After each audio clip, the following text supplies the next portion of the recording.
Welcome to Audiobook 365 Stories. Once upon a time, there was a man named Joe who loved to paint. He came from a place called the Middle West and was really good at drawing. When he was just 6 years old, he drew a picture of the town pump with a man walking by it quickly.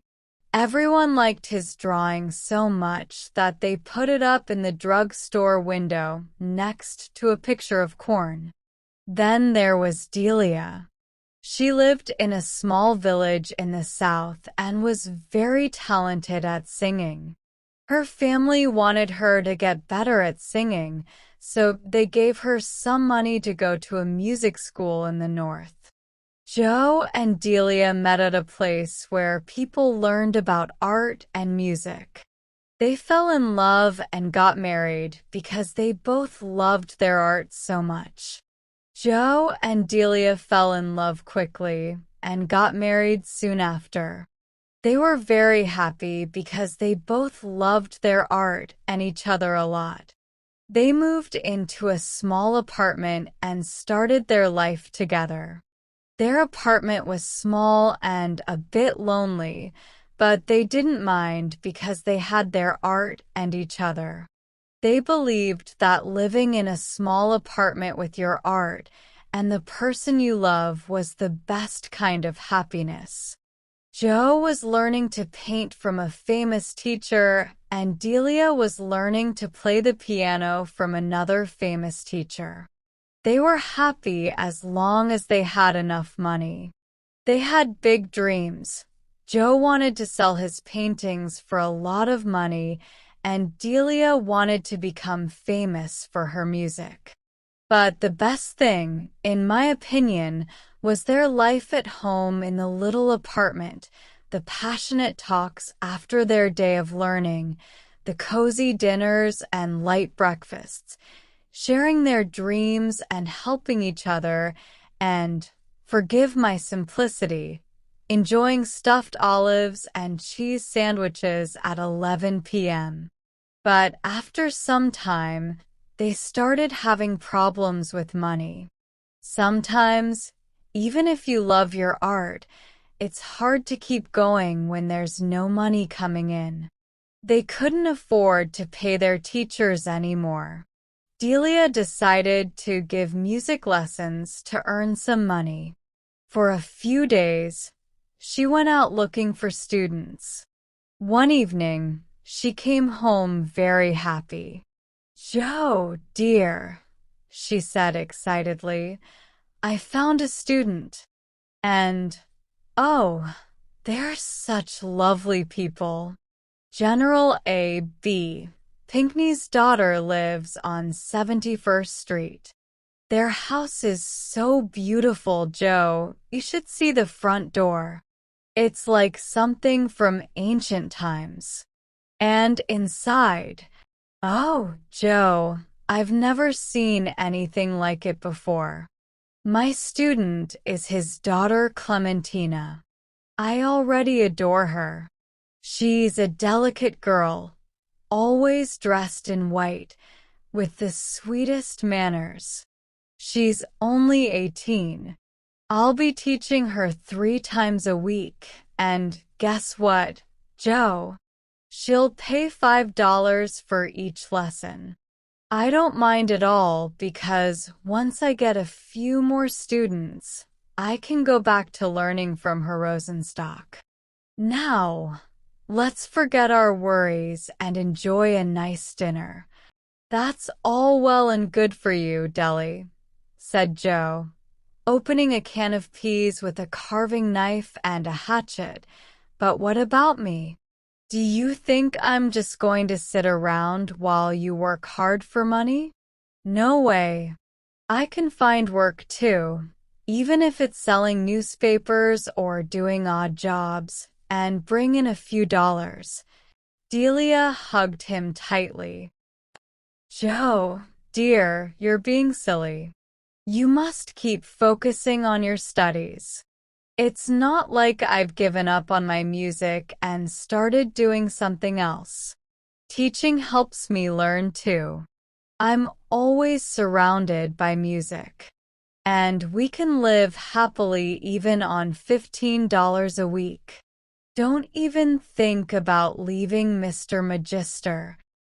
Okay, said Joe, reaching for the blue scalloped vegetable dish, but I don't like the idea of you giving lessons. It's not really art, but you're wonderful for doing it. When you love your art, no task seems too difficult, said Delia. Magister liked the sky in that sketch I did in the park, said Joe. And Tinkle said I could hang 2 of them in his shop window. Maybe I'll sell one if the right rich person sees them. I'm sure you will, said Delia sweetly. And now let's be thankful for General Pinckney and this veal roast. Throughout the following week, the Larrabees had early breakfasts. Joe was excited about some sketches he was doing in Central Park in the morning, and Delia would see him off with breakfast, praise, and kisses at 7 o'clock. Art can be quite absorbing. It was usually 7 o'clock in the evening when he returned. At the end of the week, Delia proudly but wearily tossed 3 $5 bills onto the small table in the middle of their tiny living room. Sometimes, she said, a bit tiredly, Clementina can be challenging. I worry that she doesn't practice enough, and I have to repeat the same things to her so often. And she always wears white, which can get a bit dull. But General Pinckney is such a dear. I wish you could meet him, Joe. Sometimes he comes in when I'm with Clementina at the piano. He's a widower, you know, and he stands there stroking his white beard. And how is the music going? He always asks. I wish you could see the beautiful decorations in their drawing room, Joe, and those fancy curtains. And Clementina has this adorable little cough. I hope she's stronger than she looks. Oh, I'm really starting to like her. She's so kind and classy. General Pinckney's brother was once a minister to Bolivia. Then Joe, feeling like a triumphant hero, pulled out a 10, a 5, a 2, and a 1, all legal money, and placed them next to Delia's earnings. I sold that watercolor of the obelisk to a man from Peoria, he announced proudly. Don't tease me, said Delia. Not from Peoria. Yes, all the way. I wish you could have seen him, Deli. A chubby man with a woolen scarf and a quill toothpick. At first, he thought the sketch in Tinkle's window was a windmill. But he was brave and bought it anyway. He even ordered another, an oil sketch of the Lackawanna Freight Depot, to take home with him. Music lessons. I guess art is still worth it. I'm so glad you kept going, said Delia sincerely. You're sure to succeed, dear. $33. We've never had so much to spend before. Let's have oysters tonight. And filet mignon with mushrooms, said Joe. Where's the fork for the olives? On the following Saturday evening, Joe came home first. He spread his $18 on the table and washed a lot of dark paint off his hands. Half an hour later, Delia arrived, her right hand wrapped in bandages. What's this? Asked Joe after the usual greetings. Delia laughed, though not very happily. Clementina, she explained, insisted on having Welsh rarebit after her lesson. She's such a strange girl. Welsh rarebit at 5 in the afternoon. General Pinckney was there. You should have seen him hurry to get the chafing dish, Joe, as if there wasn't a servant in the house. I know Clementina isn't well. She's so nervous. When she was serving the rarebit, she accidentally spilled a lot of it, boiling hot, over my hand and wrist. It hurt a lot, Joe. But the dear girl felt so bad about it. But General Pinckney, Joe, that old man was almost frantic. He rushed downstairs and sent someone, the furnace man or someone from the basement, to a drugstore for some oil and bandages to wrap it up with. It doesn't hurt as much now. What's this? Asked Joe, gently taking her hand and inspecting some white strands beneath the bandages. It's something soft, said Delia, that had oil on it. Oh, Joe, did you sell another sketch? She had noticed the money on the table. Did I? Said Joe. Just ask the man from Peoria. He received his depot today, and he's thinking about wanting another cityscape and a view of the Hudson. What time this afternoon did you burn your hand, Deli? 5 o'clock, I think, said Delia sadly. The iron, I mean the rarebit, came off the fire around that time. You should have seen General Pinckney, Joe, when— Sit down here for a moment, Deli, said Joe.